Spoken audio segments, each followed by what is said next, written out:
Bakal calon presiden, Baca Pres, Ganjar Pranowo berbicara solusi terkait konflik di Pulau Rempang, Kepulauan Riau.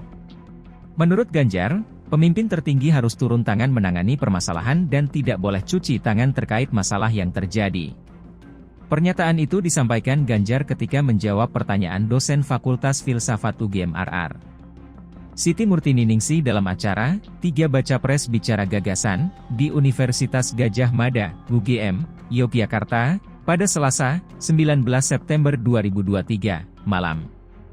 Siti bertanya komitmen Ganjar terhadap inklusivitas kelas dalam kebijakan publik. Siti bertanya apa yang akan Ganjar lakukan apabila ada konflik vertikal antara warga dan negara. Saya sangat salut terhadap kesetiaan Mas Ganjar untuk keberpihakannya kepada kelompok kelas bawah gitu.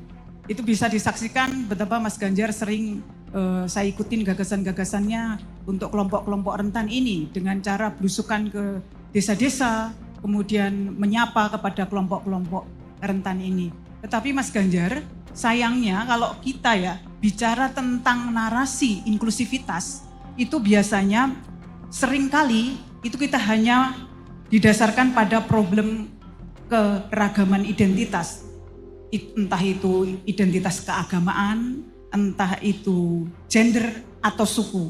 Tetapi dalam kebijakan publik, basis inklusivitas itu seharusnya bukan hanya identitas tetapi juga kelas, saya kira.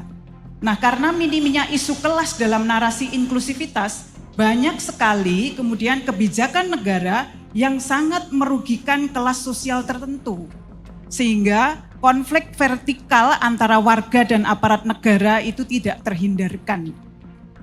Nah, yang terbaru adalah kita bisa lihat konflik di Rempang, dan kita juga masih ingat betul konflik yang di Kendeng yang terjadi justru saat Mas Ganjar ketika itu menjadi gubernur.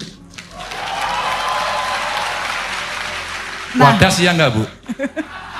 Sekalian dong Bu. Oh iya.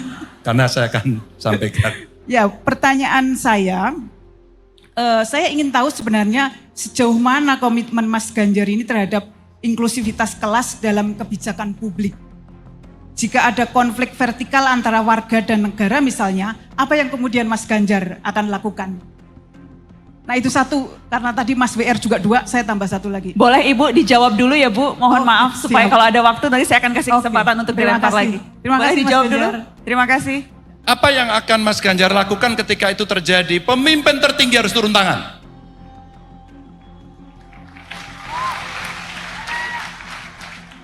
Rempang sekarang menjadi diskusi Bu Siti.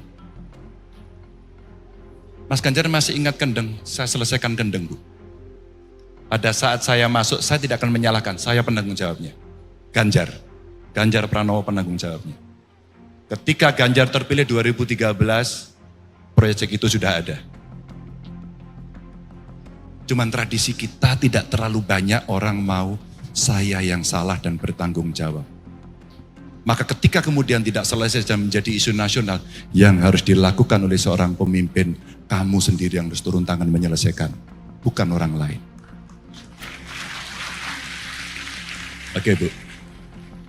Dan akhirnya yang dikatakan oleh Mas Ari tadi adalah bagaimana kita mendorong kekuatan yang ada di sekitarnya, dan itu dalam konteks pemerintahan adalah desa, maka dialah yang kita ajak. Itulah inklusivitas dalam pembangunan versinya Ganjar Pranowo dalam praktek.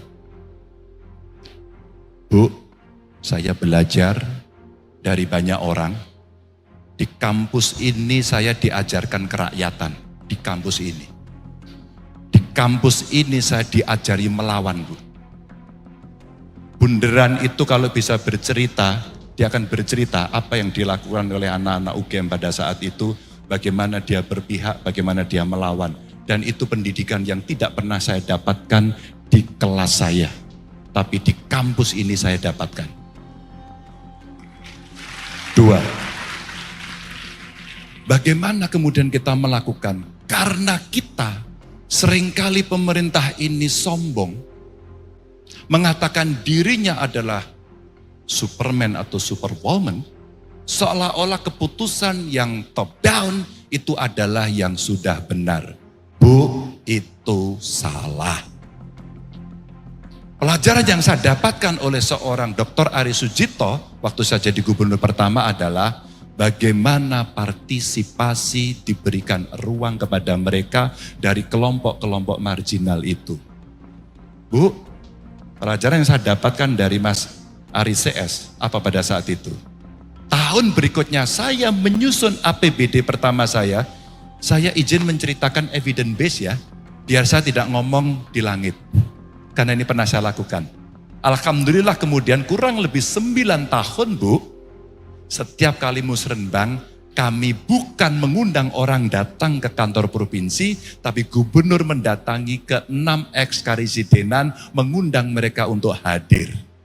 Metode, cara. Kalau Mas Ari, bagaimana caranya? Begini Bro Ari, cara kita menyelesaikan. Lalu siapa representasi yang masuk? Camat? Enggak Bu. Bupati kepala dinas nanti giliranmu terakhir. Siapa 3 yang pertama Bu? Kelompok perempuan, penyandang disabilitas, dan kelompok anak-anak. 3 Bu. Suatu ketika saya harus menyelesaikan beberapa persoalan. Ada energi, ada pabrik semen, ada bendungan, ada jalan tol. Ibu boleh korek saya satu-satu. Dan saya kalau berkenan, kalau boleh Mbak Nana diperpanjang 2 jam lagi, saya jelaskan satu-satu. Serius. Kenapa saya sampaikan Mbak? Pada saat saya datang, Bu, persoalannya kadang-kadang tidak terlalu rumit. Saya harus menghormati satu rumah ketika Brexit terjadi. Brebes exit, macet lebaran. Kamu udah lahir belum? Udah, alhamdulillah. Tahu cerita Brexit? Tahu ya? Enggak, iya, pasti masih kecil. Apa yang terjadi? Satu rumah tidak mau minggir, Bu. Pak Ganjar ini gimana? Sudah, biarkan saja. Disewa dulu sampai kemudian lebarannya selesai. Jadi arus lalu lintasnya begini Bu, di tengahnya ada rumah satu, kemudian orang melingkar. Setelah selesai, kita lobby, kita datangi, kita sampaikan penjelasan berkali-kali, dan saya bukan orang yang mampu sendirian Bu. Saya undang tokoh masyarakat Bu. Saya undang tokoh agama untuk membantu menyelesaikan. Bukan untuk mengajak dalam politik identitas, tapi menyelesaikan persoalan itu. Apa yang terjadi Bu? Alhamdulillah beres. Tapi Bu masih menyisakan satu lagi. Setelah selesai ternyata tanah yang dipakai itu dibelah jalan. Karena tanahnya agak luas, yang dibeli yang kena jalan, sisanya gak dibeli Bu. Pak Ganjar tolong sampaikan pada pemerintah, ini tinggal sepetil, tinggal secuil, tolongin dibeli sekalian. Dan saya lakukan itu satu persatu. Mungkin ini tidak memuaskan, tapi ketika persoalan itu tidak selesai dan membuat persoalan besar, pemerintah tertinggi harus turun tangan, minimal di wilayah itu. Jangan pernah cuci tangan, harus turun tangan untuk membereskan. Tapi, nggak ada sepeda lo ini. Tapi, ketika kemudian seperti Rempang dan sebagainya, yang hari ini sudah terjadi, maka dalam konteks ini harus segera ada yang turun tangan. Cuma ke depan bagaimana? Libatkanlah mereka. Karena eksistensi mereka dalam kelompok kelas Bu Siti sampaikan tadi, faktanya ada. Sehingga dalam perdebatan itu kemarin Mbak Nana yang nanya kepada saya, Mas Ganjar, kalau posisi seperti ini gimana? Gak apa-apa, itu di enklave aja. Masyarakatnya biar di situ di enklave. Atau kemudian kita ajak, oke, ini mau dibangun, kamu terlibat. Kamu bagian dari pemilik. Kamu harus mendapatkan prioritas pertama di tempat itu. Kalau kamu unskilled, mohon maaf, kamu harus diwajibkan atau perusahaannya diwajibkan untuk membereskan dia agar kemudian pekerjaan yang ada di situ membuat orang yang ada itu naik kelas. Sebelumnya ramai di media sosial video yang memperlihatkan Presiden Jokowi tidak mau turun tangan dalam konflik agraria di Rempang Galang. Video tersebut seperti diunggah oleh akun Twitter Bos Purwa yang menuliskan status terkait peristiwa Rempang. Presiden Jokowi, masa urusan kayak gitu sampai presiden? Halo, selamat berjumpa dengan saya Anika, pembaca berita podcastnews.id. Saksikan terus konten-konten menarik dari kami. Jangan lupa subscribe, like, dan komen. Terima kasih.